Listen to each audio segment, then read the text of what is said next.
Wi-Fi, payment soundbox, how to set Wi-Fi name and password. In this video, I will explain to you how to set Wi-Fi name and password for Wi-Fi speakers.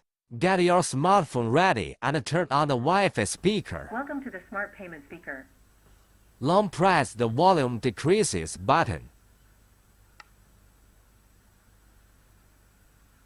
When the LED light at the USB port flashes quickly, you can release the button. Please configure via AP mode. Use a smartphone. Connect to the Wi-Fi hotspot emitted by the speaker. When the display is not normal, such as this interface, you can exit the interface.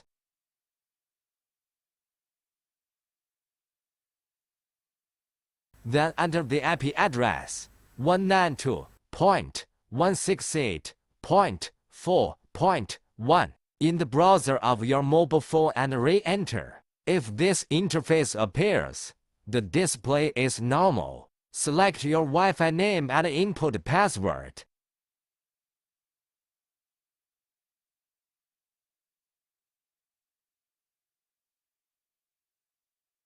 Then click on the Save button, and the speaker will restart automatically. Welcome to the Smart Payment Speaker. If the Wi-Fi name and password are correct, the speaker will broadcast "Network connection successful." Network connection successful. Server connection successful. Otherwise, you need to reconfigure the Wi-Fi information.